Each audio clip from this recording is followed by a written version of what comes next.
오늘 설교 제목은 좀 특이합니다. 결혼과 하나님의 뜻입니다.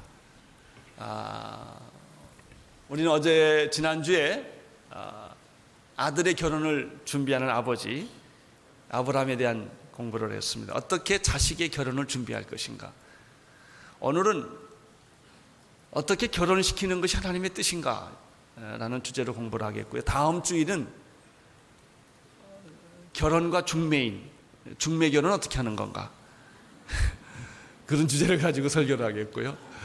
그 다음 주간에는 결혼과 선택, 이 남자를 택해야 되느냐 저 남자를 택해야 되느냐, 여자 이제 결혼 결정을 할 때 어떻게 결정을 해야 되느냐, 아주 특별한 제목을 가지고 3주 시리즈 설교를 합니다. 특별히 혼기를 둔 부모님들, 이 설교가 여러분들의 자녀에게 축복된 결혼을 하게 하는 그런 계기가 되기를 바랍니다.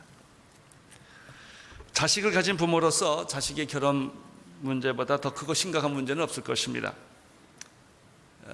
눈동자처럼 애지중지 키웠던 그 아이들이 이제 성인이 돼서 결혼할 나이가 되면 부모님들은 굉장히 마음을 조급하게 됩니다.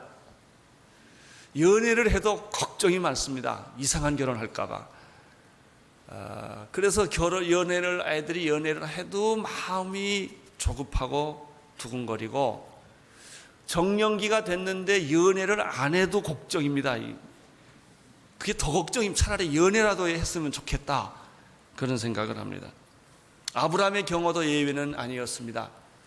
100세에 얻은 약속의 아들 독자 이삭의 결혼 문제에 대해서 그는 심각하지 않을 수 없었어요. 왜냐하면 부인이 먼저 죽었거든요.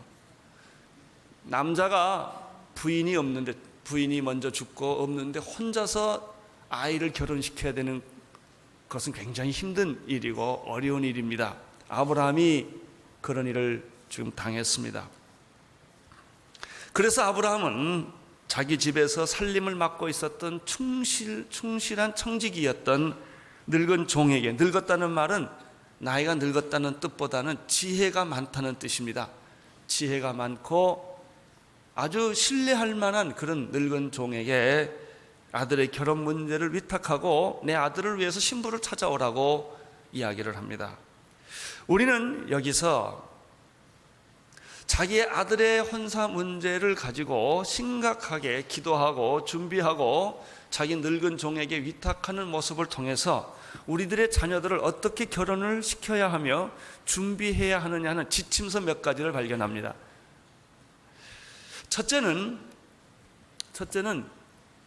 하나님께서 내 자녀를 위한 결혼의 배우자를 준비시켜 주셨다고 확신하는 일입니다.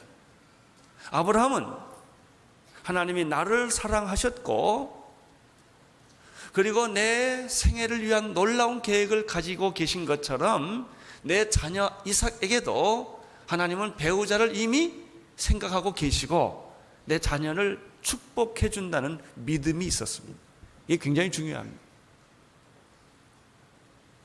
여러분, 자녀를 결혼을 시킬 때 부모가 먼저 가져야 되는 생각은 하나님이 배우자를 예비하셨다고 믿는 겁니다. 여러분, 내 자녀의 배우자는 우연히 아무렇게나 만나지는 게 아닙니다. 우리는 그래서 잘못된 기준을 가지고 있어요. 학벌이라든지 그의 가문이라든지 그의 능력이라든지 그의 직업을 중요하게 생각합니다. 미모라든지 그것을 기준으로 해서 자기의 자녀들의 배우자를 택하려고 하기 때문에 그렇게 많은 실수를 하는 거예요. 아브라함은 어떤 기준을 가지고 있었느냐? 내 자식의 배우자는 하나님이 예비하셨다라는 믿음이 있었습니다. 여러분, 이렇게 하나님이 내 자녀의 결혼에 관심이 있으시고 내 자녀의 배우자를 이미 예정하셨다고 믿는 사람과 그렇게 안 믿는 사람 사이에는 하늘과 땅만큼 차이가 있는 거예요. 자녀의 결혼 문제 때문에 걱정하지 않는 부모가 어디 있겠습니까? 많은 걱정하는 종류가 다른 것입니다. 하나님을 신뢰하는 사람에게는 모든 것이 하나님의 섭리요 계획이라고 믿어집니다. 미래가 보이는 거예요. 아무것도 안 보여도 보이고 들리지 않아도 듣는 것처럼 확실히 내 자녀를 하나님이 축복해 주신다라는 생각을 갖게 됩니다. 그 특징은 조급하지 않는다는 것입니다.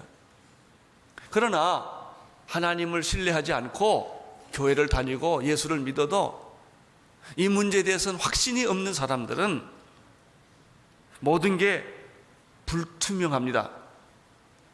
그래서 그 사람은 아이들의 결혼은 운명이고 팔자라고 생각합니다. 조금 심한 사람은 점쟁이를 찾아가서 물어봅니다. 사주팔자를 봅니다. 그게 맞아야 된다는 것입니다. 생각해 보십시오. 이름 석자와 사람이 태어난 날과 시를 가지고 한 사람의 운명을 결정하고 배우자를 찾는다는 것은 얼마나 어리석은 일입니까? 그렇게 어리석은 일임에도 그렇게 자꾸 사주팔자를 보고 그렇게 가서 물어보고 하는 것은 불안하기 때문에, 믿음이 없기 때문에 그런 귀신의 소리에 귀를 기울이게 되는 것이죠.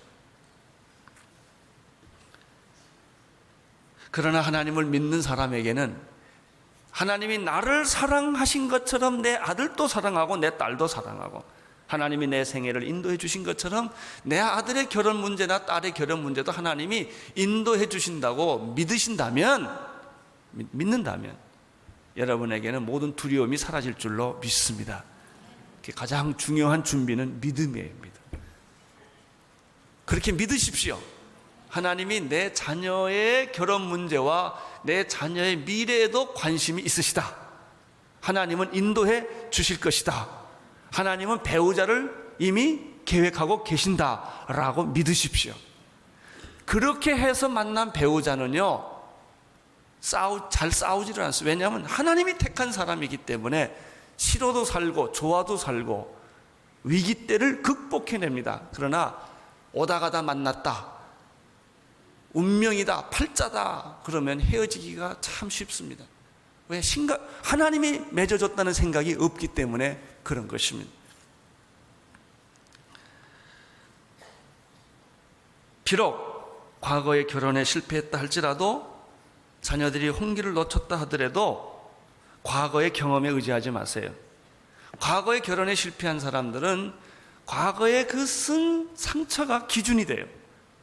여러분이 실패한 과거가 어떻게 기준이 될 수가 있겠습니까? 하나님의 말씀이 기준이 되어야 합니다. 비록 과거에 어려움이 겪었고 홍기를 놓쳤다 하더라도 그 과거를 의지하지 마십시오. 하나님은 여러분을 축복해 주실 것입니다.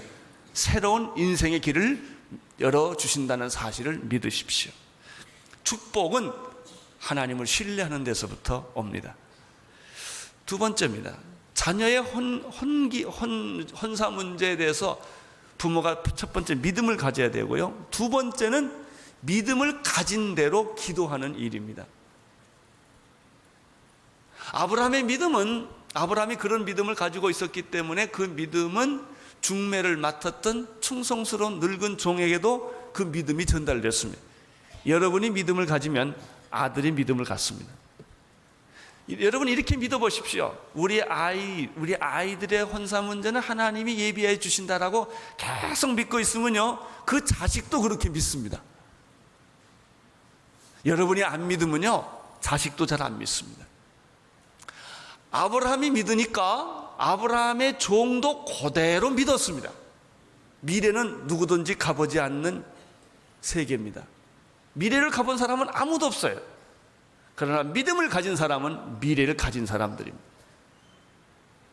미래에 대해서 불안하지 않습니다. 10절, 11절을 읽으십시오. 10절, 11절 시작.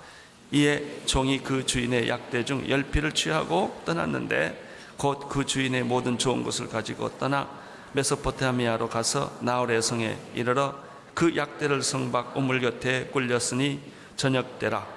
여인들이 물을 길러 나올 때였더라. 여러분, 이 중매를 맡은 늙은 종이 미지의 세계를 향해 가는데 지금 누구를 만날지 아무도 모르는 거예요. 그렇죠. 여러분의 배우자 누군지 모르지요. 그 누가 알겠어요?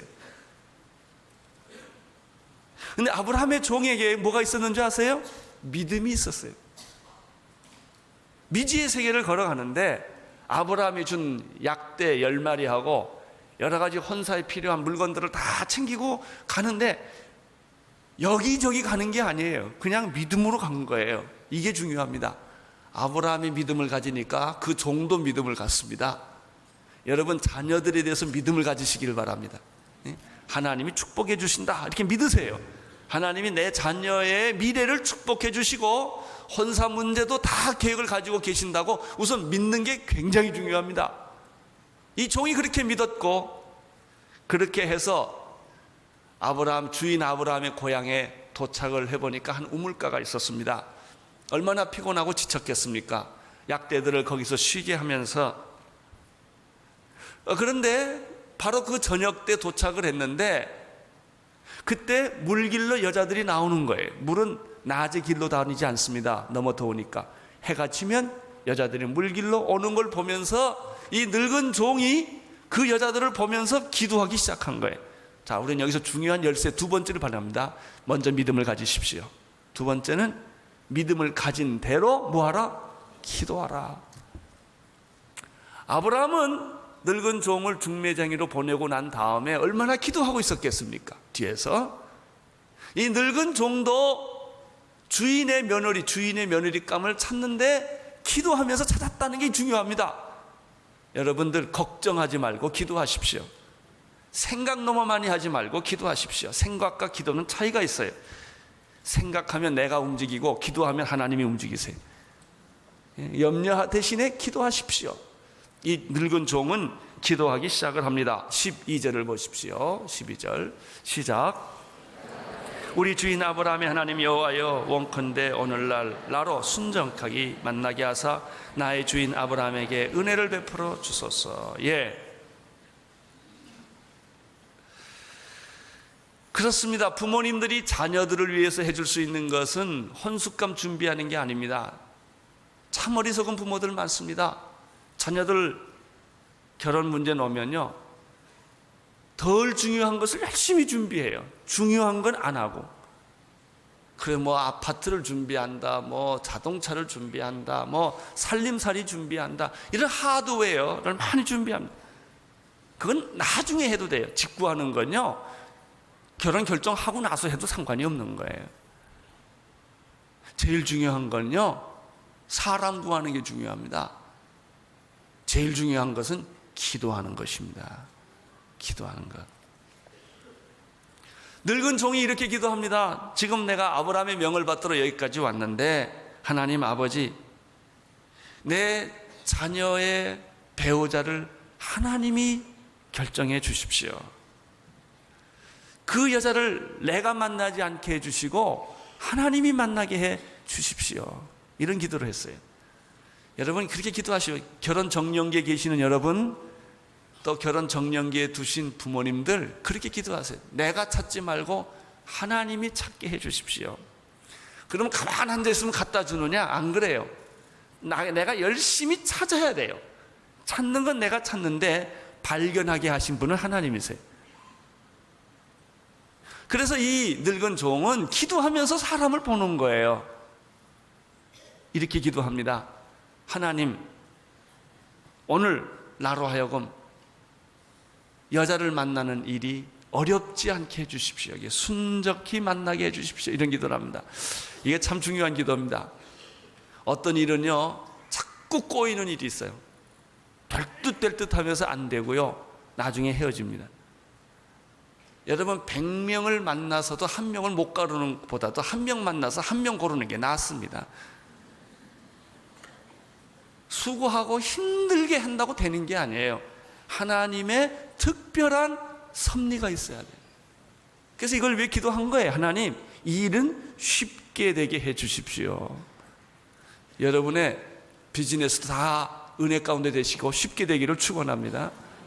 여러분, 사람 찾는 것도요, 이게 하나님의 특별한 은혜가 있어야 돼요. 은혜. 이거 쉽게 되게 해 주십시오. 이 늙은 종이 너무 겁이 많이 났던가 봐요. 이거 내가 다 하려니까 너무 힘드니까 하나님 좀 도와주세요. 도와주세요. 그리고 내가 쉽게 순전히 아주 문제없이 내 주인의 며느리감을 고르게 해 주십시오. 사랑하는 성도 여러분, 기도는 기적을 몰고 온다는 사실을 믿으십시오. 기도는 하나님의 뜻과 하나님의 계획을 성취하게 하는 방법입니다. 이제 이 늙은 종에게 하나님의 계획이 보이기 시작하고 또 하나님의 섭리가 나타나기 시작을 합니다. 하나님, 쉽게 이 문제가 풀리게 도와주세요. 쉽게 풀리게 도와주세요. 세 번째 지침이 하나 있습니다. 이것은 12절 제 끝부분에 기록되어 있습니다. 나중에 뭐라고 기도하죠? 나의 주인 아브라함에게 은혜를 베풀어 주십시오. 첫째는 자기 자녀에 대한 결혼 문제에 대해서 믿음이 필요하고, 두 번째는 믿음대로 뭐 해야 돼요? 기도하는 게 필요하고, 세 번째는 은혜를 강구하는 것이 필요합니다. 은혜를 베풀어 주십시오. 결혼은 율법이 아니고 은혜입니다. 나의 노력과 나의 대가와 나의 수고 때문에 결혼의 열매가 맺어지는 것이 아닙니다. 그렇게 보여지지요. 이렇게 사람들은 말합니다. 10번 찍어가서 안 넘어가는 나무가 있느냐? 안 넘어가는 나무도 있어요. 여러분, 10번 찍어서 넘어지게 하는 게 아니고 하나님의 은혜 때문에 배우자는 찾아지는 것입니다. 하나님의 은혜로 이루어지는 것은 아름답습니다. 자연스럽습니다. 쉽습니다. 인간이 노력해서 해지는 것은 인위적이고 어렵고 고통스럽고 상처가 있습니다. 결혼의 배우자를 주시는 것은 하나님의 은혜입니다. 그래서 아브라함의 종은 이렇게 기도합니다. 첫째는 일이 순탄하게 이루어지게 해주시고, 두 번째는 은혜를 베풀어 주십시오. 그래서 이렇게 생각하셔야 됩니다. 배우자는 하나님의 은혜의 선물이다 하는 거예요. 빨리 여러분 옆에 분에게, 결혼하는 사람 할 필요 없고, 부부가 혹시 앉아있으면 당신은 하나님의 은혜입니다 이렇게 빨리 말해보세요. 당신은 하나님의 은혜입니다. 이렇게 말하지 마세요. 당신은 나 때문에 구원받았어. 이렇게 말하는 사람은 율법적인 사람입니다. 반대로 이렇게 말해, 내가 당신 때문에 구원을 받았어. 내가 당신하고 결혼하지 않았다면 내가 내 인생을 얼마나 방황하고 살았겠어. 고맙소. 이렇게 말을 해야 합니다. 여러분, 진짜 좋은 것은 다 공짜입니다. 진짜 좋은 것은 너무 좋기 때문에 값으로 계산할 수 없을 뿐이죠. 값이 싸서 공짜가 아니라 값을 계산할 수 없기 때문에 공짜입니다. 그것이 구원입니다. 여러분, 하늘에 떠 있는 밝은 태양은 공짜예요. 돈 주고 햇빛 쬐는 사람 없습니다. 신선한 공기도 돈 주고 사는 사람 없습니다.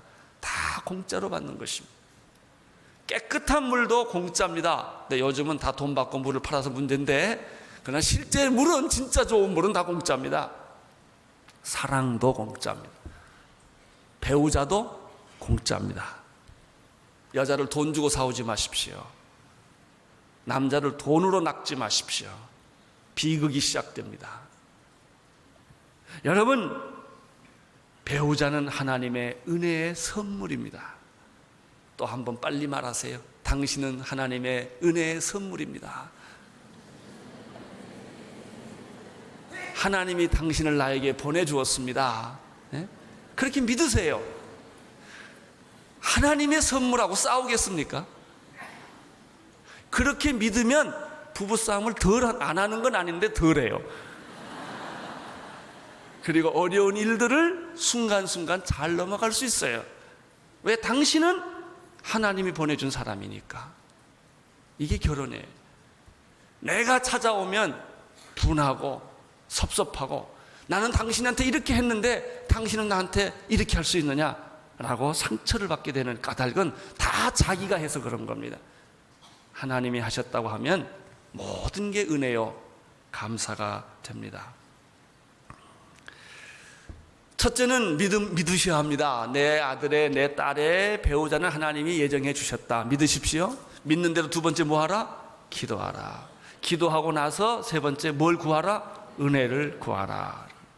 네 번째 마지막으로 중요한 게 있어요. 증거를 가져라. 증거. 하나님이 나와 함께 했다는 증거가 필요합니다. 13절 14절을 보십시오. 같이 읽겠습니다. 시작. 성중 사람의 딸들이 물길로 나오겠어. 내가 우물 곁에 섰다가 한 소녀에게 이르기를 청컨대 너는 물 항아리를 기울여 나로 마시게 하라 하리니 그의 대답이 마시라. 내가 당신의 약대에게도 마시우라 하면 그는 주께서 주의 종 이삭을 위하여 정하신 자라. 이로 인하여 주께서 나의 주인에게 은혜를 베푸심을 내가 알겠나이다. 그래도 이 늙은 종은 막연한 거예요. 여러분이 기도는 열심히 했는데 손에 안 잡힐 때가 있어요. 막연한 거. 이때는 증거가 필요해. 하나님의 사인이 필요해. 그것은 뭐냐면 아브라함이 종이 지금 기도를 계속하고 있는 하나님께 하나님 이 많은 여자 중에서 내가 한 여자한테 물 좀 달라고 말하겠습니다. 그럼 그 여자가 나에게 친절하게 물을 주는 여자면 그 여자가 하나님이 택한 여자인 줄 내가 생각을 하겠습니다. 근데 그거 가지고 좀 부족하니까 내가 말도 안 했는데 약대에게까지 물을 주는 여자면 더 확실하겠습니다. 이렇게 아브라함의 종이 이야기를 하는 거예요. 근데 이걸 얼핏 보면 약간 미신적이고 말이죠. 유치한 발상 같아요. 옛날에 우리가 어렸을 때 길 가다 길을 모르면 틈tat에 받아가지고 탁 해서 튀어내가지 않았습니까? 그럼 결혼은 그런 식으로 하란 말이냐 이게? 그게 아닙니다. 그게 아닙니다. 이미 아브라함 종에게는 많은 증거가 있었어요. 하나님의 계획이 있어서 첫째는 뭐냐면 아브라함한테 부탁을 받았다는 거예요. 아브라함이 내 아들의 신부를 하나님이 예비했으니까 가서 찾아와라 라고 하는 전제가 있습니다. 두 번째 전제는 아브라함이 또 말합니다. 내 며느리는 가나안 땅의 이방 여자가 아니고 내 친척 중에서 내 고향에서 며느리를 찾아라. 좀 더 구체적이에요. 하나님의 뜻이. 하나님의 뜻은 막연하지 않아요. 굉장히 구체적입니다. 그리고 세 번째, 내가 그 여자를 만났을 때 그 여자에게 내가 얘기를 하면 그 여자가 너를 거절하지 않을 거다. 이게 이 증거예요. 그러니까 아브라함이 그러면 내가 그 증거를 확인해야 되겠습니다.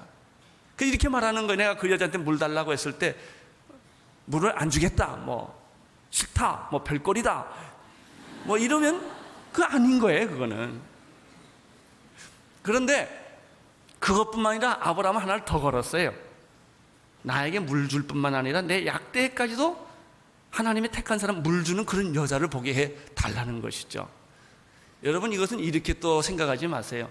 내 신부감은 커피 달라면 커피를 주고 커피를 금방 중에 잔을 받쳐서 주는 사람은 신부감이다 이렇게 생각하지는 마세요. 그런 뜻이 아니에요. 그러나 아브라함은 증거가 필요했던 거예요. 증거.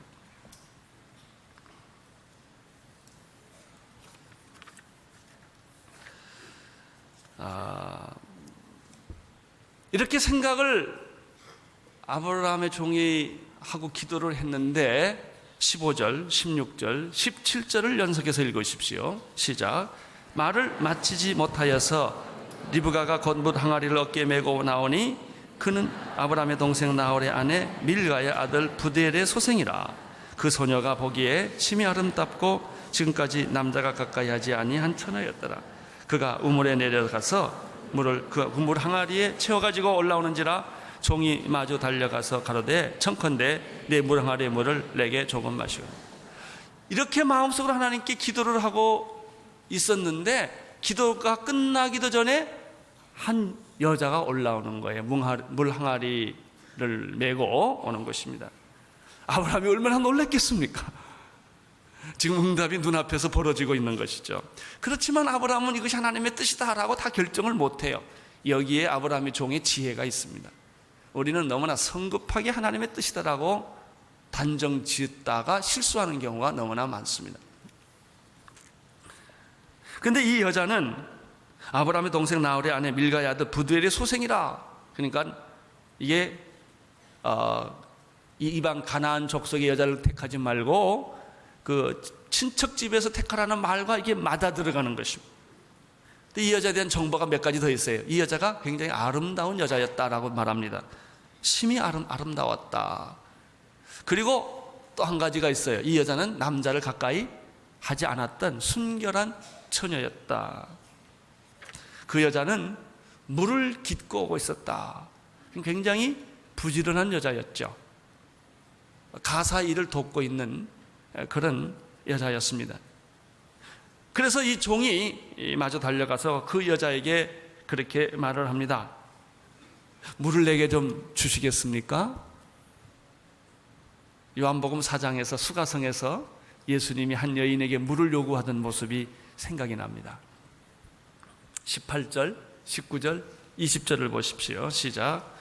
그가 가로되 주여 마시소서 하매 급히 그 물 항아리를 손에 내려 마시게 하고 마시우기를 다하고 가로되 당신의 약대도 위하여 물을 길어 그것들을 배불리 마시게 하리이다 하고 급히 물 항아리를 물에 다시 기르려고 우물로 달려가서 모든 약대를 위하여 기르는지. 그런데 이 여자가요, 참 이렇게 이 18절, 19절, 20절을 보면 우울증에 걸린 여자가 아니에요. 여러분, 시집 잘 가려면 우울증에서 헤어나야 합니다. 명랑해요. 이 여자가 큐트해요. 아주 귀여워. 이게 느낌이 참 밝고 명랑하고 좀 큐트하다 이런 생각이 들어요. 보세요. 그가 가로되 주여 마시소서. 처음 본 남자예요. 이방인 외구지에서 온 사람이에요. 근데 이 남자가 지금 목마르니까 물 달라고 하는 거예요. 아마 이런 것도 있죠. 이분은 늙은 종이니까 젊은 여자가 말하는데 너무 껄끄러운 건 없었겠죠. 그렇지만 이 여자는 고민하지 않아요. 줄까 말까. 그냥 마시세요. 그 다음에 급히라는 단어에 눈을 들어보세요. 급히 물 항아리를 손에 내려 마시게 합니다. 이 늙은 종이 먹습니다. 근데 물 먹으면 무슨 일이 생기냐? 이 여자는 물두로 다시 가야 돼. 고생하는 거거든요. 이렇게만 저기 우물 있으니 가서 마시시오. 이렇게 할 수도 있어요. 근데 이 여자가 그렇게 안 해요. 자기가 힘들게 떠온 물을 주는 거예요. 그리고 이 여자의 굉장히 특징이 하나 있어요. 이 여자는 항상 주변을 살피는 여자예요. 자기를 보는 여자가 있고 자기만 생각하는 여자가 있고 언제나 주변을 돌보는 여자가 있어요. 시집가서 자기만 생각하는 사람이 있고요. 부모도 생각하고 시동생도 생각하고 이 주변을 잘 도살피는 여자가 있어요. 달라요. 이 여자는 말 못하는 약대들이 있는 걸 본 거예요. 그리고 약대가 지쳐 있는 걸 보고 내가 저 약대들에게도 물을 좀 먹이면 안 되겠습니까? 하고 여자가 말합니다. 그래서 약대에게 물을 줍니다. 약대도 위하여 물을 길어 그것들을 배불리 마시게 하고 다시 보세요. 급히 물 항아리에 물을 구이에 어때요? 붓고 그 다음에 다시 물을 기르러 갑니다. 왜냐하면 약대는 10마리거든요. 그러니까 물을 여러 번 길어와야 돼요. 처음 본 사람에게 이 여자는 이런 행동을 했습니다. 이 여자가 지금 말하는 건 없어요. 몇 개. 그러나 이 여자의 모습을 보면서 우리는 이 여자의 마음속에 행복이 있구나라고 하는 거랍니다. 저는 이 본문의 말씀을 보다가 이런 사실을 하나 깨닫게 되었습니다. 행복이라고 하는 것은 주어진 것이 아니라 그 사람 속에 있는 것이다. 사람들의 행복을 소유물로 생각해서 자꾸 행복을 가지려고 해요. 행복을 가지려고 할수록 행복은 없어요. 사람은 행복이라 불리우는 불행의 전철을 타고 다닐 뿐이에요. 돈을 가지면 행복하다고 생각해 돈을 벌지만 돈이 행복을 갖다 주지 않거든요. 명예와 성공과 그리고 유명한 것이 나를 행복해 줄 것 같지만 그걸 소유하면 행복해지지 않거든요. 내가 원하는 집, 내가 원하는 자동차, 내가 원하는 자리에 가면 내가 행복해질 것 같아서 행복을 갖고 소유를 해보지만 행복은 없다는 것이죠. 우리는 끊임없이 무지개를 찾아다니는 거예요. 파랑새를 찾아다니지만 거기에는 행복이 있지 않죠. 행복은 어디 있느냐? 이 여자의 성격 속에 있어요. 행복은 성격이에요. 행복한 성격을 이 여자가 가지고 있는 것이죠. 이 여자는 친절했고 상냥했고 인자스러웠습니다. 부드러웠습니다. 이 여자는 최악의 상황에서도 최선을 만들 수 있는 성격을 가지고 있는 여자. 누구를 만나도 행복할 수 있는 여자예요. 여러분, 환경이 사람을 행복하게 만들지 않습니다. 여러분, 돈이 사람을 행복하게 만들지를 않습니다. 사람의 성격이, 그 사람의 인격이 행복을 만들어주는 것이죠. 그런데 여기서 늙은 종이 하나님, 이런 증거가 있는 여자면 아브라함의 며느리가 된다고 나는 생각하겠습니다라고 선택한 두 가지가 또 참 재밌습니다. 역시 늙은 사람은 지혜가 있습니다. 사람을 보는 눈이 있어요. 어떻게 테스트를 했느냐면, 내가 물을 달라고 할 때 물을 줄 수 있는 여자면 좋겠습니다 라고 말합니다. 여기서 발견하는 것은 무엇입니까? 친절함, 상냥함, 부드러움이에요. 어떻습니까? 친절한 사람이 좋습니까? 거칠은 사람이 좋습니까? 친절한 사람이 좋지요. 상냥한 사람이 좋습니까? 뻣뻣한 사람이 좋습니까? 상냥한 사람이 좋지요. 나는 여러분들이 다 친절하고 상냥한 사람이 되기를 축원합니다. 이런 사람이 있어요. 누구든지 보면 사랑스러운 사람이 있어. 괜히 주고 싶고 그냥 좋아요. 이런 분이 있는 반면에 또 어떤 사람은 그냥 싫은 사람이 있어. 싫은 사람.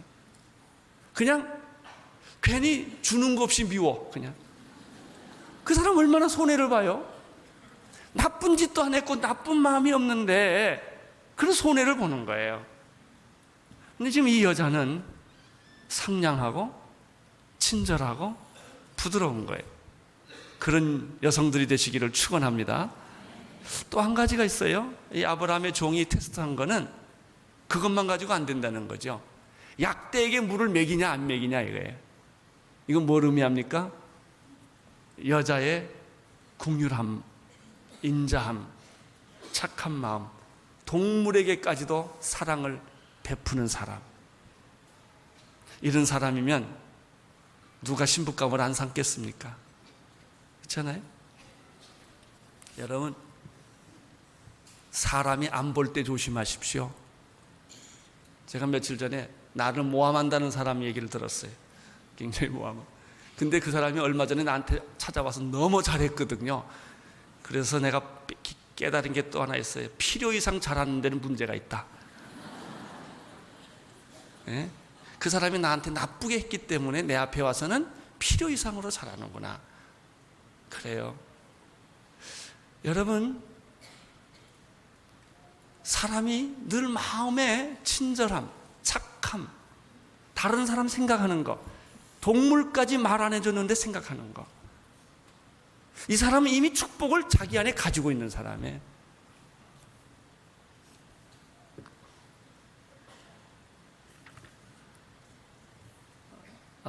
18절, 19절, 20절을 다시 한번 보시겠습니다. 시작.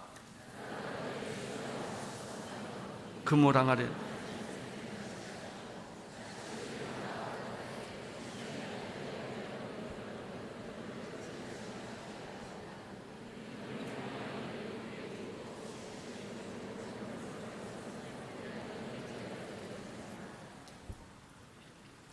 이 여자를 보고 늙은 종은 눈을 크게 뜨기 시작합니다. 그리고 그 여자를 천천히 보기 시작합니다. 21절입니다. 시작.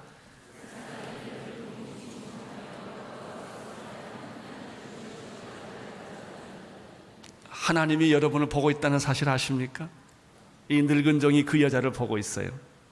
그러나 아직까지 이 늙은 종은 그 여자에게 신부감을 구하러 왔다는 말을 하지 않습니다. 그냥 그 여자를 보고 있을 뿐입니다. 누군가 당신을 보고 있습니다. 하나님이 여러분을 보고 있습니다. 여러분, 평소에 사람들이 안 볼 때 모르는 사람에게 친절하게 하십시오. 상냥하게 하십시오. 물을 떠드리십시오. 그 사람이 끌고 온 개까지 물을 먹이십시오.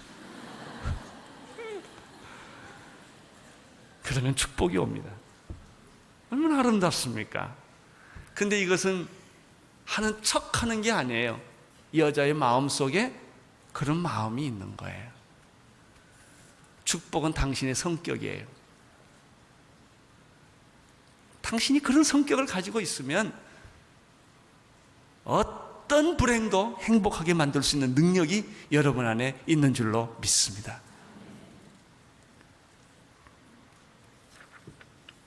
22절, 23절, 24절, 25절 쭉 읽으십시오. 시작.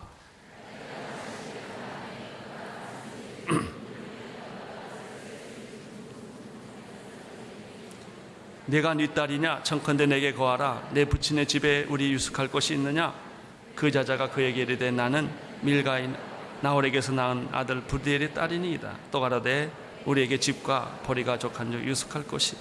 이 여자에게 이 아브람 종이 5.7g짜리 금고리 하나 하고요 100g이 좀 넘는 금팔찌 한 쌍을 줍니다. 그리고 또 보는 거예요. 이렇게 딱 보는. 그리고 말합니다. 오늘 밤 우리가 유숙할 곳을 좀 찾는데 그게 가능하겠소? 그랬더니 이 여자가 말합니다. 이 약대들이 먹을 수 있는 집과 보리가 우리 집에 많이 있는데 우리 집에 오면 우리 부모님들이 거절하지 않을 거예요. 안 될 수도 있지만 이 여자가 얼마나 긍정적입니까? 우리는 말이죠, 이웃에게 말이죠, 금 굽고 살잖아요. 얘네는 담도 치고, 담도 친 게 안 돼가지고 사이다병 깨가지고 거기다 꼽아갔어. 못 들어오게. 23층 고층 아파트에도 철상을 다 해야 사는 세상이에요. 얼마나 참 아름답고 행복한 사회, 그런 것입니까?